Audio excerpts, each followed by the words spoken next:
The people stack में आपका स्वागत है। ये शो ऑफर्ड की तरफ से प्रायोजित है, जहां हम एचआर और बिजनेस के जरूरी मुद्दों पर बात करते हैं। आज हम बात करने वाले हैं प्रोबेशन पीरियड की, मतलब वो शुरू का टाइम जब कोई नया एम्प्लॉय कंपनी ज्वाइन करता है। और खास तौर पर छोटी और मीडियम साइज की कंपनियों, मतलब एसएमईज के लिए इसमें अक्सर थोड़ी कंफ्यूजन रहती है, क्योंकि भारत में लेबर लॉज जो हैं वो सेंटर के भी हैं, स्टेट के भी। तो ये समझना कि भाई कौन सा नियम कब लागू होगा, ये कभी-कभी थोड़ा मुश्किल हो जाता है। तो आज हम फोकस करेंगे सेंट्रल कानूनों पर, जैसे industrial employment standing orders act 1946 है, या फिर इंडस्ट्रियल डिस्प्यूट्स एक्ट 1947। कोशिश करेंगे समझने की कि ये कानून प्रोबेशन कितना लंबा हो सकता है, इस दौरान कंपनी और एम्प्लॉय के राइट्स, ड्यूटीज क्या हैं, और कंफर्मेशन मतलब पक्का करने का प्रोसेस क्या है, इसके बारे में क्या कहते हैं। बिल्कुल। और देखिए, यहाँ ये समझना जरूरी है कि ये जो स्टैंडिंग ऑर्डर्स एक्ट है ना, 1946 वाला, हाँ, ये पारंपरिक रूप से उन इंडस्ट्रियल एस्टैब्लिशमेंट्स पर लगता आया है जहां 100 या उससे ज्यादा कर्मचारी काम करते हैं। अच्छा, 100 या ज्यादा। हाँ, इसका मकसद था कि जो बड़ी कंपनियां हैं वहां काम की शर्तें, जैसे छुट्टी, बर्ताव कैसा हो, टर्मिनेशन का प्रोसेस क्या हो, ये सब सबके लिए साफ और एक जैसा हो। ओह, तो इसका मतलब ये हुआ कि जो ज्यादातर एसएमईज हैं, जहां 100 से कम लोग हैं, उन पर ये स्टैंडिंग ऑर्डर्स सीधे सीधे लागू नहीं होते। सही। तो फिर उनके लिए प्रोबेशन के नियम कैसे तय होते हैं? बिल्कुल सही सवाल।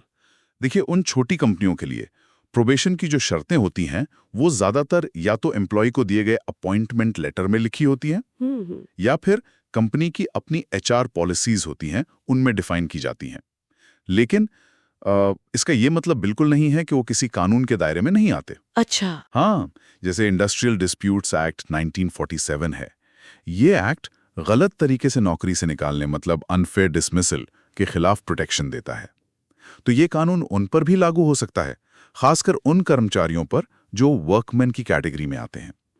वर्कमैन मतलब आमतौर पर जो नॉन मैनेजेरियल या सुपरवाइजरी रोल्स में नहीं है। ठीक है, समझ गई। और एक बहुत जरूरी बात, एक नया कोड आने वाला है, इंडस्ट्रियल रिलेशंस कोड 2020। हाँ, सुना है इसके बारे में। जब ये लागू होगा तो स्टैंडिंग ऑर्डर्स के लिए जो ये 100 कर्मचारियों की लिमिट है ना, हाँ। ये बढ़कर 300 हो जाएगी। ओ वाह, 300। हाँ, इसका नतीजा ये होगा कि और भी ज्यादा एसएमईज, मतलब और भी ज्यादा छोटी कंपनियां इन स्टैंडर्ड नियमों के दायरे से बाहर हो जाएंगी। तो फिर अपॉइंटमेंट लेटर और कंपनी पॉलिसी और भी ज्यादा जरूरी हो जाएंगे। बिल्कुल, उनका महत्व बहुत बढ़ जाएगा।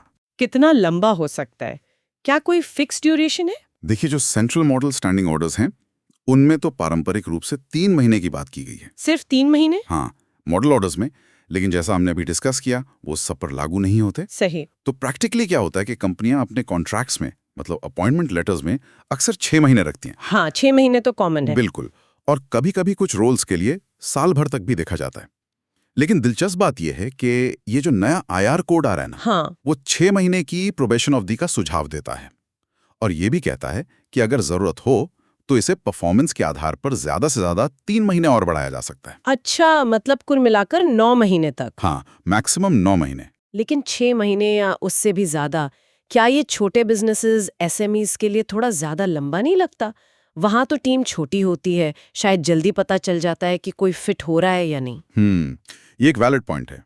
कुछ लोगों का मानना है कि लंबी अवधि कंपनी को मूल्यांकन, मतलब असेसमेंट का ज्यादा टाइम देती है, खासकर अगर रोल थोड़ा कॉम्प्लेक्स हो। हाँ, ये भी है। लेकिन दूसरी तरफ ये भी सच है कि इससे कर्मचारी के मन में एक अनिश्चितता बनी रहती है। बिल्कुल। इसीलिए जरूरी है कि अपॉइंटमेंट लेटर में ये सब साफ साफ लिखा हो, कितना टाइम, कैसे असेसमेंट होगा।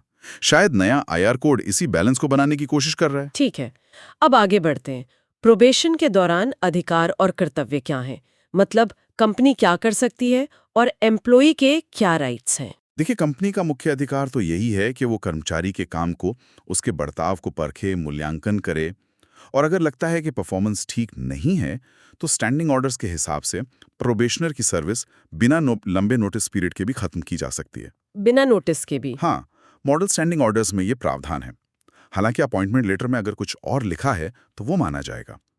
लेकिन सबसे जरूरी बात ये कि ये फैसला मनमाना नहीं होना चाहिए, आर्बिट्रेरी नहीं। मतलब कोई वजह होनी चाहिए। बिल्कुल। और कंपनी को जो मिनिमम वेज है, पीएफ है, ईएसआई है, अगर लागू होता है तो ये सब कानूनी जरूरतें तो पूरी करनी ही होंगी, प्रोबेशन में भी। हाँ, ये तो बेसिक है। और हमेशा ये सलाह दी जाती है कि परफॉर्मेंस का कुछ रिकॉर्ड रखें, फीडबैक दें, भले ही फॉर्मेलिटी कम लगे। ठीक है।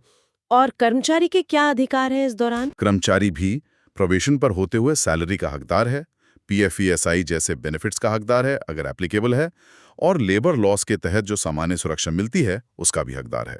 सबसे महत्वपूर्ण, जैसा मैंने पहले कहा, अगर किसी कर्मचारी को लगता है कि उसे गलत तरीके से निकाला गया है, अनफेयर टर्मिनेशन हुआ है, हाँ। तो वो इंडस्ट्रियल डिस्प्यूट्स एक्ट के तहत इसे चुनौती दे सकता है, बशर्ते वो वर्कमैन की परिभाषा में आता हो। ठीक है। और कर्मचारी की ड्यूटी?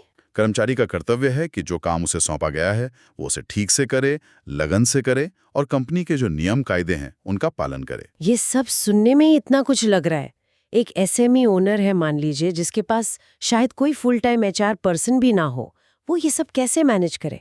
प्रोबेशन पीरियड ट्रैक करना, टाइम पे रिव्यू करना, फिर वो कंफर्मेशन लेटर देना या एक्सटेंशन लेटर देना, इसमें तो गलती होने का चांस बढ़ जाता है ना? आप बिल्कुल सही कह रहे हैं, ये वाकई एक चैलेंज हो सकता है और यहीं पर टेक्नोलॉजी एक बहुत बड़ा रोल प्ले कर सकती है। टेक्नोलॉजी कैसे? जैसे ऑफ फ्रॉड, जैसे HR टेक प्लेटफॉर्म्स हैं, ये इसी प्रॉब्लम को सॉल्व करने में मदद करते हैं। अच्छा। ये प्लेटफॉर्म्स प्रोबेशन ट्रैकिंग को ऑटोमेट कर सकते हैं। मतलब ये आपको याद दिलाएंगे कि किसका प्रोबेशन कब खत्म हो रहा है, किसका रिव्यू ड्यू है। ओह, ये तो बहुत काम का है। हाँ, और ये कंफर्मेशन लेटर या एक्सटेंशन लेटर वगैरह के लिए लीगली कंप्लाइंट टेम्पलेट्स भी प्रोवाइड करते हैं। इससे गलतियों की गुंजाइश कम हो जाती है और कंप्लायंस भी बना रहता है। एग्जैक्टली, अनुपालन सुनिश्चित होता है।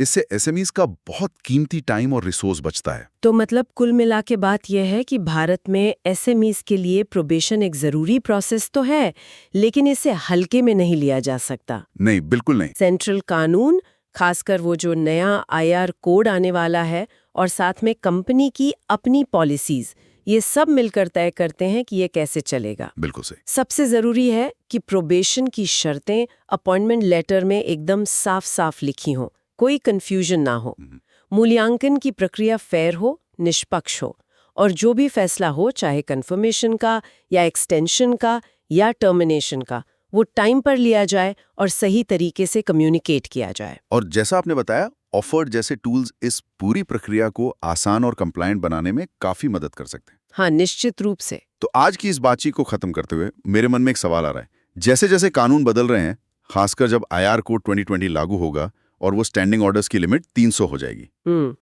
तो क्या SMEs प्रोबेशन को सिर्फ एक तरह का पास या फेल टेस्ट मानेंगी, या फिर क्या वो इसे एक मौके की तरह देखेंगी कि नए लोगों को कंपनी कल्चर में अच्छे से ढालें, उनकी शुरुआती ग्रोथ में इन्वेस्ट करें? सोचने वाली बात है। बहुत अच्छा सवाल है। ये वाकई देखने वाली बात होगी कि अप्रोच क्या रहती है। बिल्कुल। तो इस विचार के साथ आज के लिए बस इतना ही। द पीपल्स टैग सुनने के लिए आपका बहुत बहुत धन्यवाद। ये शो ऑफिस टैग द्वारा प्रायोजित था।